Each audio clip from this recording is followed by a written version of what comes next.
नमस्कार दोस्तों, आप सभी को हमारे YouTube चैनल पे स्वागत है। आज हम जिस मूवी के बारे में आपको इन्फॉर्मेशन देने वाले उसका नाम है हिचकी और ये मूवी आपको किस OTT प्लेटफॉर्म पर और किस टेलीविजन चैनल पर देखने को मिलेगा उसके बारे में भी एक जानकारी देंगे। तो चलिए शुरू करते हैं। हिचकी एक 2018 भारतीय हिंदी भाषा कॉमेडी ड्रामा फिल्म है जिसे सिद्धार्थ पी मल्होत्रा द्वारा सह लिखित और निर्देशित किया गया है। यश राज फिल्म्स के पूर्व बैनर के तहत आदित्य चोपड़ा और मनीष शर्मा द्वारा निर्मित है। अमेरिका बेकर वक्ता फ्रेड कहन की आत्मकथा फ्रॉड ऑफ द क्लास पर आधारित इसमें रानी मुखर्जी एक महत्वाकांक्षी शिक्षिका नैना मथुर के रूप में वापसी करते जिन्हें सेंट नोटबुक स्कूल में शिकार किए जाने के एक उनके स्टर्ट सिंड्रोम को कारण कई स्कूलों के शिकार कर दिया है। उसकी मातृ संस्था उसे कक्षा 9F में पास की गई एक झुग्गी बनती के छात्रों को पढ़ाने का काम सौंपा गया है, जिसे भारत सरकार द्वारा विचित्र के लिए एक कोटा भरने के लिए बनाया गया था। मल्होत्रा ने हिचकी के वित्त पोषण करने के लिए एक स्टूडियो खोजने के लिए संघर्ष किया, क्योंकि फिल्म जिसने 2013 में फ्रॉड ऑफ द क्लास के अधिकार हासिल करने के बाद पटकथा शुरू की थी, बॉक्स ऑफिस के लिए क्षमता की कमी महसूस की गई थी। चोपड़ा और शर्मा ने बाद में निर्देशन के रूप में मल्होत्रा के साथ हिचकी के निर्माण पर जोर दिया। प्रिंसिपल फोटोग्राफी अविनाश जड़ून द्वारा संभाली गई थी और अप्रैल और जून 2017 के बीच मुंबई में हुई थी, जिसमें मीनल अग्रवाल कला निर्देशक और वैभवी मर्चेंट कोरियोग्राफी प्रदान कर रही थी। फिल्म का प्रशंसा श्वेता विकंठ मैथ्यू ने किया था। जसलीन करल ने हितेश मोनिका से क्रमशः साउंड ट्रैक और बैकग्राउंड स्कोर तैयार किया। हिचकी 23 मार्च 2018 को रिलीज हुई थी। 200 मिलियन की उत्पादन लगन पर फिल्म 2.15 बिलियन की कुल कमाई के साथ एक व्यावसायिक सफलता थी। अधिकांश राज्य चीन से आया था। इसे मिली जुली समीक्षा मिली, जिसमें ज़्यादातर मुखर्जी के प्रदर्शन के लिए प्रशंसा की गई, लेकिन साजिश की भविष्यवाणी की आलोचना की गई। जिन्होंने film fair awards, international Indian film academy award, screen awards और जी सिने अवार्ड से सर्वश्रेष्ठ अभिनेत्री के लिए नामांकन प्राप्त किया और मेलबोर्न के भारतीय फिल्म समारोह में उसी श्रेणी का पुरस्कार जीता जहां उसे प्रदर्शित किया गया था। फिल्म को भारत के अंतर्राष्ट्रीय फिल्म महोत्सव, शंघाई अंतर्राष्ट्रीय फिल्म महोत्सव और गिफोनी फिल्म महोत्सव में भी दिखाया गया था। नैनी मथुर एक बैचलर ऑफ एजुकेशन पर मास्टर ऑफ साइंस एक शिक्षिका बनना चाहती है, लेकिन बार बार खारिज कर दिया जाता है क्योंकि वो टाइड सिंड्रोम के पीड़ित है, जिसके कारण इसे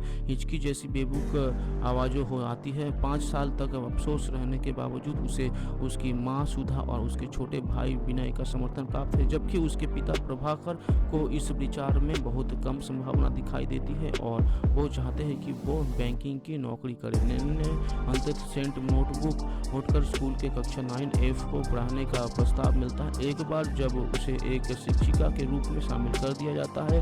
हालांकि उसे पता चलता है कि स्कूल 9F के लिए एक नया शिक्षक खोजने के लिए तैयार था, क्योंकि उन सभी शिक्षक कक्षा को नियंत्रित करने में विफल रहे थे। नैना को पता चलता है कि छात्र अनियंत्रित दुर्व्यवहार करने वाले और दिखने में अलग है। स्कूल को उपचारी श्यामलाल ने उसे बताया कि 9F के छात्रावास की एक झुग्गी बस्ती में आते हैं और सेंट नोट के एक फुटबॉल मैदान पर पिछले नगरपालिका स्कूल को खरखाव की बढ़ानी लागत के कारण बंद कर दिया जाने के बाद वंचित के लिए सरकार द्वारा निर्धारित कोटा को भरने के लिए भर्ती कराया गया था। उसके पहले दिन नैना के छात्र उसकी नकल करने में और उसका मजाक उड़ाने के उन्हें अंत क्रियात्मक रूप से पढ़ाने का फैसला करते हैं। लचीलापन दिखाने के लिए दृढ़ संकल्प छात्र ने तरल नाइट्रोजन के साथ उसके साथ शरारत की, जो फट गया, जिससे खिड़कियां टूट गई। नैना ये कहकर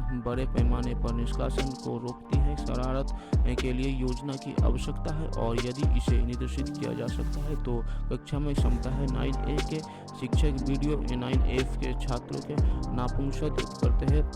वो उसे बताता है कि उसकी कक्षा में अधिकारी के रूप से आकृष्ट प्रतीक शामिल है, लेकिन वो दावा करता है कि उसके छात्र विफेक्ट बेज भी अर्जित करेगा। स्कूल का वार्षिक विज्ञान मेला प्रोजेक्ट 9A को सौंपा गया है। इस बीच नैना अपने छात्रों को ज्ञान का पौधा पीछा करने के अपनी व्यक्तिगत ताकत का एहसास करने के लिए बहादुर होना सिखाते हैं। एकमात्र छात्र आतिश जो नैना के प्रति ठंडा रखता है 9A की परियोजना को तोड़ देता है। इसका पता वीडियो ने लगाया और प्रिंसिपल ने 9F को निकालने का फैसला किया। फिर से नैना ये वादा करने रोकती है कि वे अपनी परीक्षा पास करेंगे, लेकिन वो तब तक उनके नंबर स्कूल जाने से रोकने का समर्थन है। निराश होकर वो उन्हें बताती है कि उन्होंने उनकी मदद करने की उसके प्रयास को विफल कर दिया है। आतिश को बाकी 9F से उपहास का सामना करना पड़ता है और वो नैना से माफ़ी मांगने का फैसला करता है और 9F के उसी छात्र लगन में पढ़ते हैं। श्यामलाल फिर आतिश को प्रश्न पत्र की प्रतीक्षा प्रदान करता है, लेकिन वे धोखा दे सके। जब वो उन्हें आपको सहपाठियों से सामने प्रस्तुत करता है तो वो ना मना कर देते हैं और वो भी इस विचार को छोड़ देते हैं। परीक्षा देने के बाद वे पास हो जाते हैं, लेकिन उस पर धोखाधड़ी का आरोप लगा जाता है। जब श्यामलाल ने योजना का कबूल कर लिया और प्रिंसिपल ने पिंगिंग समारोह में दौरान उन्हें निष्कासित करने का फैसला किया, अक्षय ने वीडियो की बताया कि ये वो था जिसने श्यामलाल को गलत प्रश्न पत्रों की 9F प्रतिक्रिया की आपूर्ति करने के लिए विवेचित की थी और वीडियो को पता चलता है कि 9F ने धोखा नहीं दिया।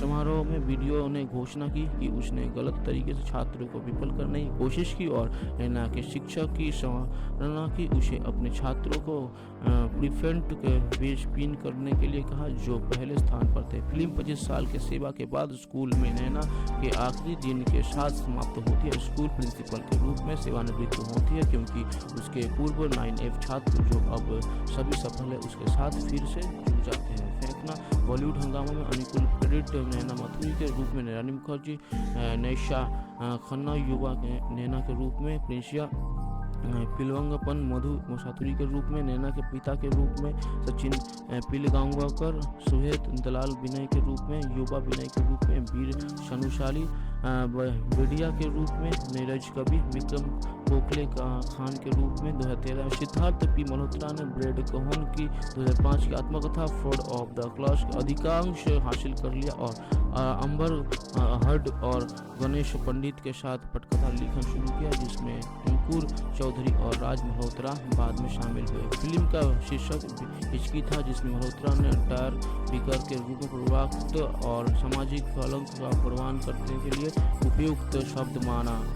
बी आर फैमिली 2010 के बाद उनका दूसरा निर्देशन उद्यम। मल्होत्रा के 4 वर्षों में एक प्रोडक्शन हाउस खोजने की कई अवसर प्रयास थे। उनके अनुसार प्रोडक्शन हाउस का मानना था कि फिल्म में व्यावसायिक व्यवस्थापन की कमी है। उन्होंने कहा टोरेंट सिंड्रोम से पीड़ित शिक्षक की कहानी कौन लिखेगा। उनकी पत्नी सपना ने उसे यशराज फिल्म्स का सुझाव दिया था। हालांकि शुरुआत में वो अनिच्छुक थे क्योंकि उन्हें कई अस्वीकृतियों का सामना करना पड़ा था। उन्होंने पटकथा सुनाने के लिए कंपनी के मालिक आदित्य चोपड़ा से मुलाकात की और बाद में उन्हें ये पसंद आया। चोपड़ा हालांकि अपनी परियोजना बेफिक्र 2016 में स्वस्थ से थे और मनीष शर्मा जो उनके साथ हिचकी का सह निर्माण करेंगे को बाकी की बात सुनने के लिए कहा।